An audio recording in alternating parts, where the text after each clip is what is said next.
Wife of dynamic personality mister Gurjeet Singh Veer, दोनों husband wife मिलकर इस मिशन में हम अपनी सेवाएं दे रहे हैं। बहुत अच्छा लग रहा है इस मिशन में अपनी सेवाएं देते हुए। अगर मैं अपनी बात करूंगी, उड़ीसा रौलकला से मेरी जर्नी स्टार्ट हुई।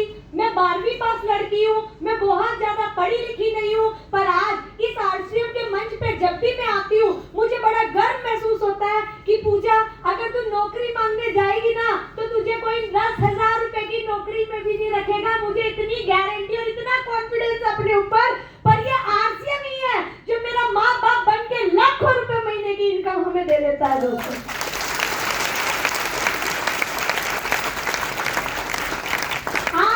जिन्होंने भी बुलाया है उनके ऊपर विश्वास कर लीजिएगा।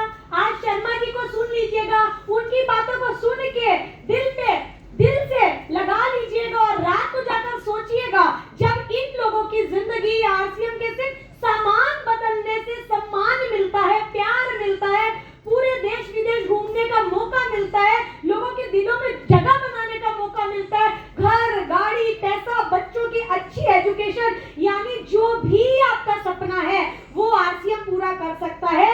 आज हम जीरो से लेकर यहाँ अगर इस लेवल पे पहुंचे हैं ना तो ये आरसीएम की ही देन है। आज दोनों पति पत्नी शानदार घर पे रहते हैं, शानदार गाड़ी से चलते हैं। दोनों बच्चों की अगर मैं बात करूं, इंटरनेशनल स्कूल में पढ़ रहे हैं, अच्छी एजुकेशन ले रहे हैं, पूरा इंडिया को घूमने का हमें मौका मिल रहा है। और अभी सर बोले थे आप तैयारी कर लो, पासपोर्ट बना लो, अब अगले साल फॉरेन टूर लेकर जाने वाले हैं। तो आप सोच के देखो, ये जो ड्रीम मिलता है और यहाँ से जो इनकम मिलती है ना, अगर वो कोई दे सकता है तो वो आरसीएम दे सकता है। जिंदगी के साथ भी और जिंदगी के बाद भी। क्या ऐसा कोई काम है जो हमारे जाने के बाद भी आपके परिवार में पैसा आता रहे? हेलो, क्या ऐसा कोई काम है? आज मैं इस मंच पे खड़ी हूँ ना, कल रक्षाबंधन था। पहले तो आप सब भाई बहनों को रक्षाबंधन की बहुत बहुत बधाई। अगस्त का महीना बहुत खास है। क्यों? क्योंकि अगस्त में रक्षाबंधन आती है, अगस्त में आरसीएम का आविष्कार हुआ था, अगस्त में मैं आरसीएम में आई थी और अगस्त में ही मैं पैदा हुई थी। तो मेरे भाई ने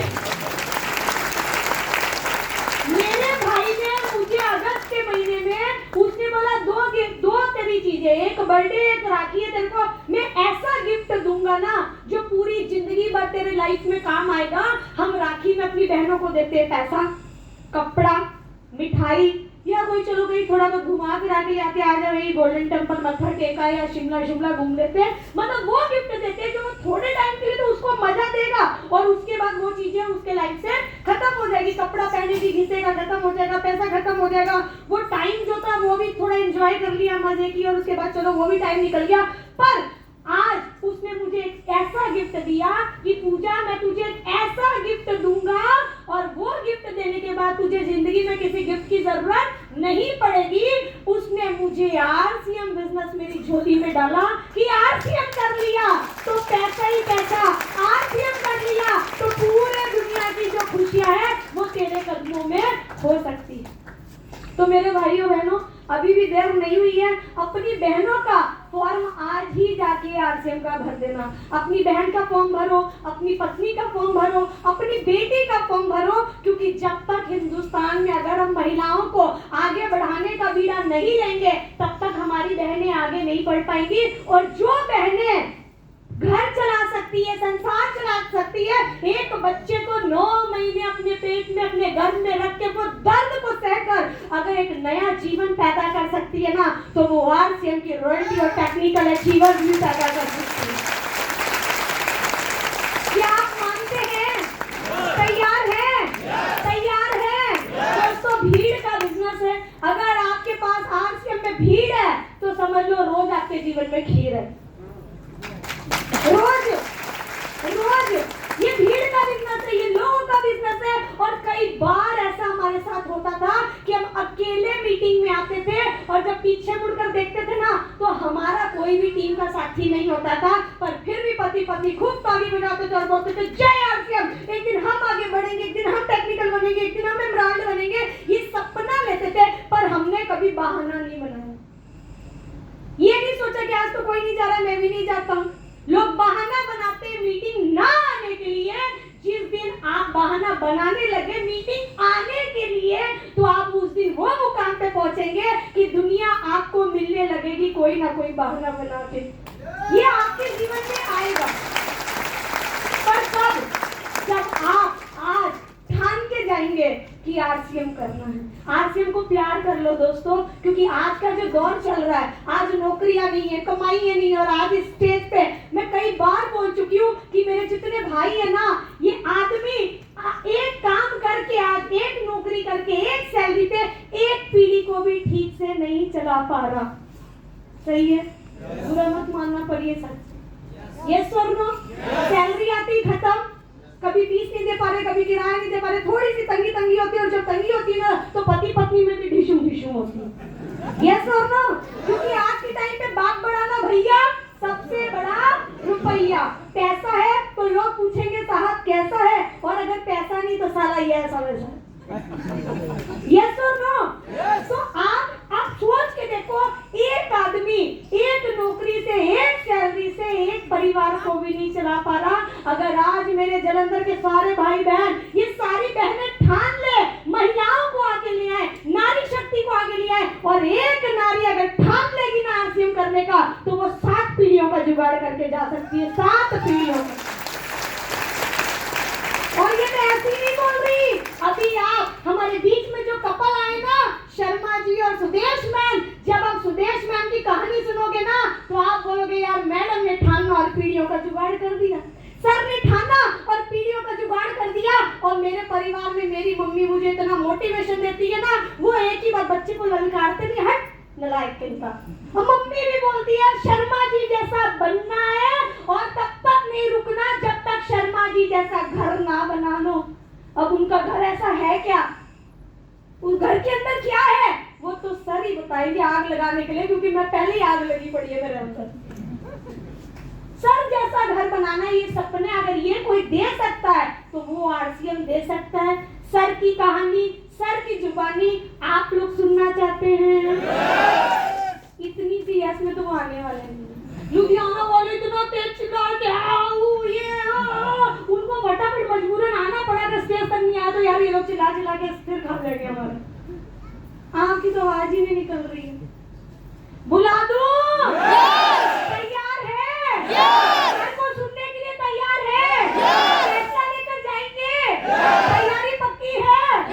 तो सर को बुलाने से पहले मैं चाहूंगी, हस्बैंड वाइफ कहते हैं जो काम करेंगे कपल वही होंगे सफल। तो मैं चाहूंगी एक बार गुरुजी सर मंच पे आए और 2 शब्द, 2 मैसेज सर भी रखे। एक जोरदार तालियां बजा दो भाई। जय आरसीएम दोस्तों, ज्यादा समय नहीं लूंगा। मेरा नाम गुरजीत सिंह है, लुधियाना से है। हम लोग कपल में काम कर रहे हैं, लुधियाना का प्रोग्राम देख के आ रहे हैं, मजा आ रहा है। ठीक है जी, शॉर्ट में बात करेंगे। सिस्टम में आए, पूरी फैमिली काम कर रही है। पहले प्राइवेट जॉब करते थे, अब जिंदगी जी रहे हैं, स्वर्ग जैसी जिंदगी है। सपना बनता है कि यहाँ से गाड़ी खरीदेंगे, 1 नहीं, 2 नहीं, 3 नहीं, 4 नहीं, 5 नहीं, 6, 7 गाड़ियां सिस्टम से खरीद चुके हैं। इनकम दोस्तों को बताते थे इसमें से लाखों रुपए आएंगे, दोस्त विश्वास नहीं करते थे।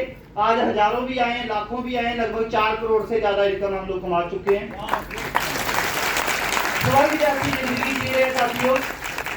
आप बेकरार है सर को सुनने के लिए, डायरेक्ट हम सर को सुनेंगे। बस एक बात बता दूं, लुधियाना में आज क्या हुआ कि जितने लोग हम लोग सुनने के लिए सर को बैठे हैं, इससे ज्यादा लोगों को हमने वहां प्रशासन ने अंदर नहीं घुसने दिया। लगभग 300 लोगों को हमने गेट से बाहर, उन्होंने लॉक लगा दिया आके, और अंदर नहीं घुसने दिया।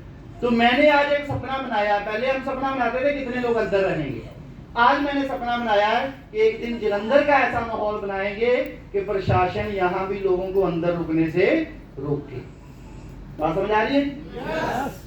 पिछली बार 1750 लोग अंदर थे वहां पे, और इस बार लगभग 1300 लोग घुसने के बाद प्रशासन आ गया, बोले जी बस कर जाओ, हॉल की बस हो जाती है। समझ रहे हो जी? लुधियाना का सबसे बड़ा हॉल ओवर क्राउड था और लगभग 250-300 लोगों को हमने बाहर से विदा करना पड़ा। इस तरह का ठान के जाएंगे, और मुझे लगता है कि आज की मीटिंग के बाद हम ये सभी साथी संकल्प ले पाएंगे। तो ज्यादा समय बाधा नहीं बनता हुआ डायरेक्ट सर को बुलाते हैं, और सर को बुलाने के लिए माइक्रोफोन ओवर टू दे दे पूजा जी को। बुला दे सर को, इंतजार नहीं हो रहा, होना भी नहीं चाहिए, क्योंकि हम सर को सुन के हमारे अंदर आग लग गई है। जितनी बार सुनते उतने अंदर आग लग जाती है। तो आपके दिलों में आग लगाने के लिए कि आप भी अपने सपनों को एक उड़ान दे सको, आप भी अपने बच्चों को अच्छी एजुकेशन दे सको, आपने जो शादी से पहले सपना लिया था आप भी अपने पैरों पे खड़े हो, जो अपने सपनों को सच करो, क्योंकि ये बिजनेस सपनों का बिजनेस है। और सपनों के वो सौदागर, वो जादूगर जो कभी जादूगर के साथ नौकरी करते थे और कोर्ट के अंदर रुमाल डालते थे और साला कबूतर निकालते थे, तो आज भी इन्होंने आम आदमी को अपने कोर्ट के अंदर डालना। और अगली बार सर आएंगे तो आप सब रॉयल्टी और टेक्निकल बनकर निकल चुकोगे। तैयार है? जादू देखना है तो आप सबको जादू दिखाने के लिए, जिंदगी के बारे में बताने के लिए, कैसे वो कामयाब हुए, कैसे सक्सेस हुए। मैं चाहूंगी सभी सीनियर साथियों को निवेदन करूंगी, happy welcome on the stage.